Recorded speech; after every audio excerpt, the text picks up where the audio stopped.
रविशंकर, एक नया सवाल उठकर खड़ा हो गया है कि जो असली गर्भगृह बन रहा है जहां रामलला की प्राण प्रतिष्ठा होनी है, वो 4 किलोमीटर दूर है उस जगह से जहां असली राम मंदिर कभी हुआ करता था। तो पहले तो चार लोग चार राम किलोमीटर मंदिर कहते थे, अब गर्भगृह की जो डिस्टेंस है उस पर भी सवाल खड़े कर रहे हैं। 4 किलोमीटर 4 किलोमीटर तो कहीं और होगा भाई। फैजाबाद हो जाएगा तो। नहीं, अयोध्या में जहां हो रहा है वो सही है, वही जगह पर, वहीं पर रामलला विराजमान थे। हम कई बार गए हैं वहां। ऐसा ऐसी कोई बात नहीं, उस क्षेत्र में वहां सानिध्य है। उस सानिध्य को ही अभी प्रकट करते हैं ये प्राण प्रतिष्ठा का जो विधान। मैं श्री श्री रविशंकर जी आपसे पूछना ये भी चाहती हूँ, क्योंकि आप इस पूरे आंदोलन में कहीं ना कहीं साथ में जुड़े रहे। कभी दोनों तरफ के लोगों को लाकर बीच से कोई रास्ता निकालने के लिए, कभी सुप्रीम कोर्ट द्वारा गठित कमिटी के द्वारा एक तरह से इंटरप्रिटेशन के लिए।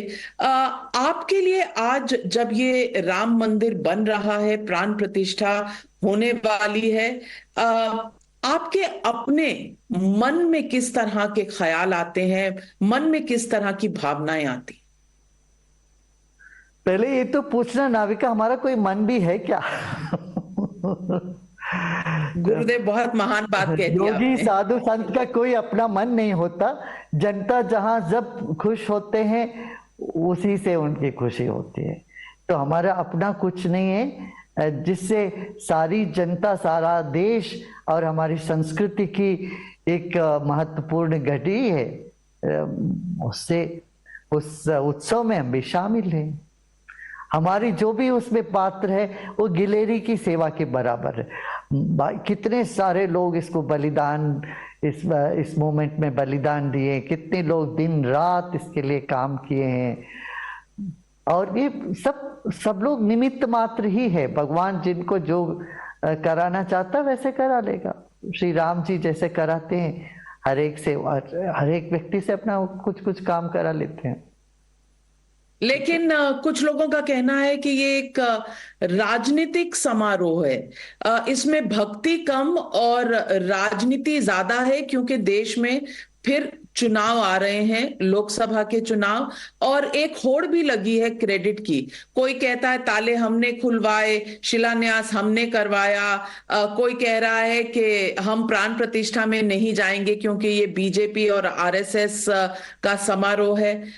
इस पूरे मुद्दे पर इस तरह की आवाजें आना, इसे आप कैसे देखते हैं? मेरा सबसे अनुरोध यही है, देखिए ये जनमानस को छूने वाली बात है, सबका हृदय का उद्गार है। अभी जो हो रहा है उसमें सभी लोग राजकारण से ऊपर चढ़कर इस भाव को, लोगों की भावनाओं को सम्मान देते हुए सब लोग भाग लीजिए। राजकारण में तो मतभेद होना ही चाहिए, होता रहेगा और होगा भी। और सबने किसी ना किसी तरह से उस पे अपने विचार को व्यक्त कर रहे हैं, करते रहें, उसका कोई बात नहीं है। किसी को राजकारण दिखे तो वो अपना बात करो उस हिसाब से। मगर ये जो काम हो रहा है इससे पूरे देश की जनता खुश है, उत्सव मनाने के लिए उत्सुक है। भाई जब सुप्रीम कोर्ट की फैसला आया उसी वक्त लोग मनाना चाहते थे। अब 5 साल से वो थामे हुए हैं, अब उनको अच्छे से उत्सव मनाने दो भाई, सब लोग मिलके मनाइए उसको। ठीक है, लेकिन राजनीतिक दल तो मिलकर नहीं मना रहे।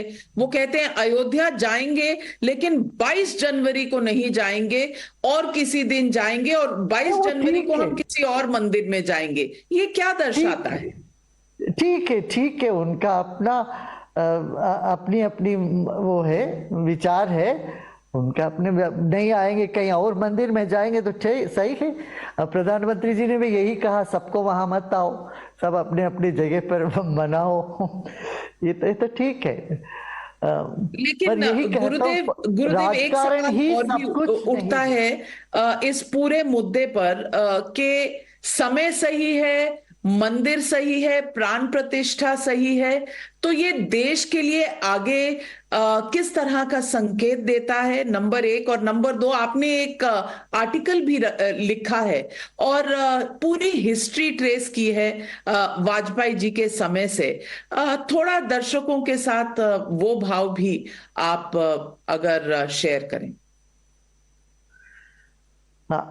वो तो मैं कह चुका हूं, आपसे पहले भी कह चुका हूं कि 2001 में वाजपेयी जी ने हमको बुलाया था कि बोले आप थोड़ा संधान के काम में कर सकते था, कि आपकी मान्यता सब समुदाय में है, आप लोगों से बातचीत चालू करिए। फिर 2002 में सितंबर में हमको एक दृष्टांत हुआ। तरह से वहाँ एक देवकाली मंदिर है। देवकाली जो है वो श्री राम जी के कुल देवी है। उस मंदिर जीर्ण अवस्था में है, जीर्ण शीर्ण हो चुका है, शिथिल हो गया है। और वहाँ की एक कुआं है, तालाब है, तालाब भी वहाँ कूड़ा करकट का वो गार्बेज डंप यार्ड बन चुका था। तो वो दृष्टांत के बाद फिर हम वहाँ गए तो उसका पूरा निर्माण किया, पुनरुज्जीवन किया वहाँ पर। फिर वहाँ पर हवन वगैरह हुआ और वो तालाब का भी वो हुआ, रिजुविनेशन हुआ, वहाँ पानी, अच्छे पानी लाने का प्रयत्न हुआ था। उस वक्त अशोक सिंघल जी भी उस कार्यक्रम में आए थे हमारे साथ। इस तरह से वो आर्टिकल तो हमने लिखा उस पर पूरा। अंततोगत्वा यही है कि स्थूल जगत में जो होता है उसका सूक्ष्म जगत का एक असर होता, प्रभाव होता है। सूक्ष्म जगत जब तक वहां पर एक सानिध्य सृजन नहीं होता, सानिध्य की पुष्टि नहीं होती, स्थूल जगत में फिर वो कामयाब नहीं होता काम।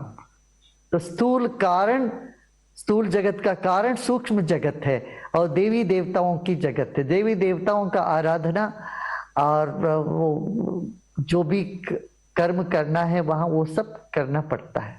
वो सब करने से फिर हमें जैसे हम तीन करते ना, आदि दैविक, आदि भौतिक, आध्यात्मिक, इन तीनों तापों का तापत्रय कहा जाता है। तीनों तापत्रयों का शमन होता है, इसलिए दैवी कार्य बहुत मुख्य है।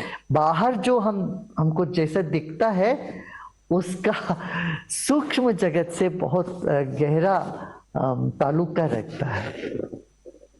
श्री रविशंकर जी, हमसे बात करने के लिए बहुत बहुत धन्यवाद। लेकिन पूछूंगी, 22 जनवरी को आप अयोध्या में होंगे, प्राण प्रतिष्ठा में आप भी रहेंगे? हाँ, हम एक कोने पे हम भी बैठे रहेंगे, हम जाएंगे। नमस्कार, बहुत धन्यवाद। और पूरा देश राममय है, आप भी राममय दिख रहे हैं। हमें प्राण प्रतिष्ठा की विधि समझाने के लिए और हमारे दर्शकों के साथ इस तरह से डायरेक्ट बातचीत करने के लिए आपका बहुत बहुत धन्यवाद। नमस्कार, प्रणाम।